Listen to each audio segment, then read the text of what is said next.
Pakistani media के मुताबिक 24 मार्च को एक्सप्रेस ट्रिब्यून ने रिपोर्ट दी है कि चीन ने इस हफ्ते $4.2 बिलियन के कर्जे की किस्त की अदायगी करने पर रजामंदी जाहिर की है, जिसके नतीजे में हुकूमत पर माली दबाव को काफी हद तक कम करने में मदद मिलेगी। पाकिस्तान ने मुजमुई तौर पर $21 बिलियन की इमदाद भी मांगी है, जिसमें मुजमुई तौर पर $10.7 बिलियन के तिजारती कर्जे और महफूज ज़खायर के रोल ओवर शामिल हैं। Congratulate all of you on this. 23 मार्च को चीन में पाकिस्तानी सफारतखाने ने 22वां योम पाकिस्तान, जो कि पाकिस्तान का कौमी दिन है, मनाने के लिए परचम कुशाई की तकरीब मुनक्किद की। चीन में पाकिस्तानी सफीर जनाब मोइनुल हक ने अपनी तकरीर में पाकिस्तान और चीन के दरमियान दोस्ती के मजबूत रिश्तों का जिक्र करते हुए कहा कि चीन पाकिस्तान इक्तिसादी राहदारी ने अहम कामयाबियां हासिल की हैं। उन्होंने मुस्तकबिल में ग्रीन कॉरिडोर्स, टेक्नोलॉजी कॉरिडोर्स, सनती राहदारियों वगैरह की तामीर पर भी भरपूर एतमाद का इजहार करते हुए कहा कि उन्हें इस बात पर यकीन है कि दोनों फरीकैन के दरमियान बाहमी तावन को मजीद बेहतर और मजबूत बनाया जाएगा। तकरीब में पाकिस्तानी तुलबा ने रवायती पाकिस्तानी मलबूसात में मलबूस, मिली और कौमी नगमे गाकर हाजरीन मजलिस को गरमाया।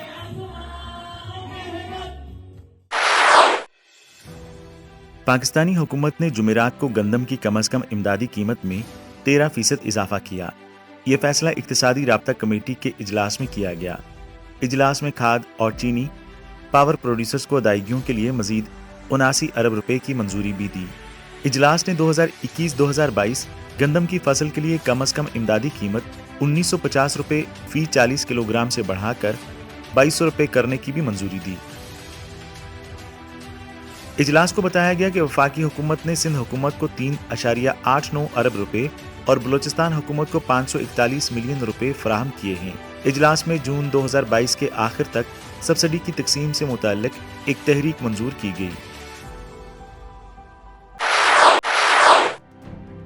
पाकिस्तानी मीडिया ने कहा कि सरहदी तनाज़े के बावजूद पाकिस्तानी पॉलिसी साजों को इस बात पर गहरी नजर रखने की जरूरत है कि चीन भारत के साथ तिजारती ताल्लुकात को बेहतर बनाने पर किस तरह और क्यों तवज्जो दे रहा है। शायद चीन के तजर्बे से सीख कर पाकिस्तान की जियो इकनॉमिक हिकमत अमली ज्यादा मौसर हो सकती है। पाकिस्तान के लिए बदलते हुए आलमी हक़ाइक़ से हम आहंग होने का बेहतरीन तरीका यह है कि अपनी बरामदात की पैदावारी बुनियाद, दायरा कार और मंजिल को जल्द अज जल्द मतनू बनाए। मौजूदा तजारती शराकतदारों के साथ रवायती ताल्लुकात को मजबूत करते हुए और नई बामानी तजारती शराकतदारी कायम करे।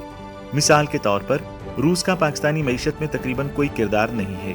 वक्त गुजरने के साथ साथ तवानाई के शोबे में रूस के साथ इक्तिसादी ताउन बढ़ सकता है।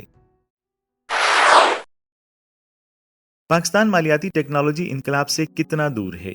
वज़ीर आज़म इमरान खान की जानिब से रास्त सिस्टम यानी फौरी बाहमी अदायगियों के दूसरे मरहले के आगाज के साथ ही इस साल के शुरू में पाकिस्तान की मौजूदा मालियाती खिदमात फराहम करने वालों की जगह लेने वाली टेक कंपनियों के एक कदम के करीब है।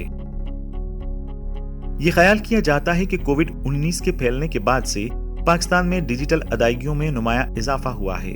ताहम कागजी तहरीर पर मबनी लेन देन का तनासब अभी तक बहुत बड़े पैमाने पर हो रहा है, क्योंकि इनकी 151.6 ट्रिलियन रुपए की मजमूई मालियत इलेक्ट्रॉनिक बैंकिंग के मजमूए से कहीं ज्यादा है। बुनियादी तौर पर यह डिजिटाइजेशन की सलाहियत को जाहिर करता है। पाकिस्तानी रुपया अमरीकी डॉलर के मुकाबले में रिकॉर्ड कम तरीन सतह पर आ गया है और इंटरबैंक मार्केट में 180 का हिस्सा अबूर कर गया है। नए साल के आगाज से अब तक रुपया तकरीबन 2% गिर चुका है।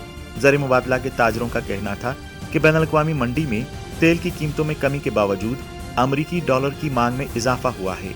मार्केट के माहिरीन का कहना है कि तेल की बुलंद कीमतों और इसके नतीजे में दरामदी बिलों में इजाफे की वजह से डॉलर अपनी तेजी का रुझान बरकरार रखेगा।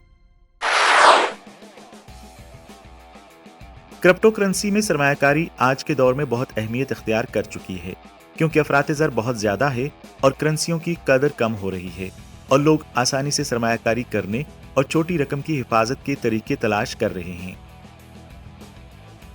Pakistan finance and technology association का ख्याल है कि इस मरहले पर क्रिप्टो करेंसी में सरमायाकारी के खतरात फवायद से ज्यादा हैं।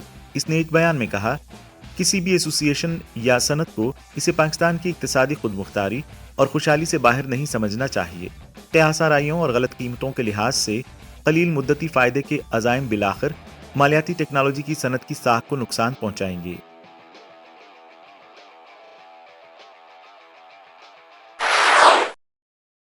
सरकारी आदादो शुमार के मुताबिक यूरोपीय यूनियन के ममालिक को पाकिस्तान की बरामदात 2013 में 3.3 बिलियन यूरो से बढ़कर 2021 में 6.6 बिलियन यूरो हो गई हैं, जिसकी बुनियादी वजह 2014 से नाफिज करदा generalised system of preferences GSP plus scheme है। यूरोपीय यूनियन में पाकिस्तान का सबसे बड़ा तिजारती मुकाम जर्मनी है, जिसकी बरामदात 1.61 बिलियन यूरो हैं। इसके बाद स्पेन, नीदरलैंड, इटली, फ्रांस और बेल्जियम हैं। 2013 से यूरोपीय यूनियन के 12 रुकन ममालिक को पाकिस्तान की बरामदात में 100% से ज्यादा इजाफा हुआ है।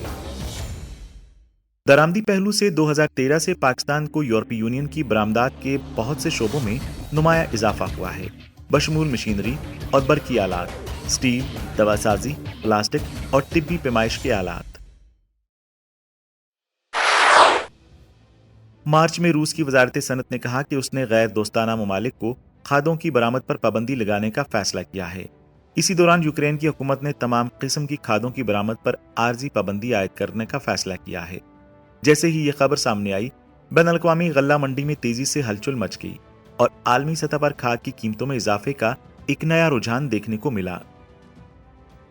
दर हकीकत रूस यूक्रेन तनाज़े से बहुत पहले आलमी सतह पर खाद की फराहमी तनाव का शिकार हो चुकी थी। बेलारूस, जो दुनिया का तीसरा सबसे बड़ा पोटाश खाद पैदा करने वाला मुल्क है, ने खाद की बरामदात में इस तनाज़े की वजह से नुमायां कमी की है, जिसकी वजह से खाद की कुछ मसनूआत की कीमतें पिछले साल दुगनी से भी ज्यादा हो गईं। रूस की जानिब से कीमियाई खादों की बरामद बंद करने के ऐलान से दुनिया की पोटाश खाद की 30% से ज्यादा फराहमी मुतासर होगी। पोटाश खाद के अलावा 2020 से रूस ने चीन की जगह दुनिया के सबसे बड़े यूरिया बरामद कुनिंदा के तौर पर ले ली है, जो यूरिया की आलमी मंडी की फराहमी का 14% हिस्सा है। इसके साथ साथ रूसी यूक्राइनी तनाज़े के बाद यूरोप में कुदरती गैस की बढ़ती हुई कीमतों ने नाइट्रोजन खाद की तैयारी के लिए दरकार अमोनिया की पैदावार में रुकावट डाली, जिसकी वजह से आलमी सतह पर नाइट्रोजन खाद की पैदावार में कमी वाक़ई हुई है। दुनिया में तकरीबन हर बड़ी फसल की नशोनुमा का इन्हिसार पोटाशियम और नाइट्रोजन जैसी खादों पर होता है और इसकी मुसलसल फराहमी के बगैर तकरीबन तमाम फसलों की पैदावार मुतासर हो जाएगी, जिससे आलमी ग़िज़ाई अफरात ज़र में इजाफे का खदशा है।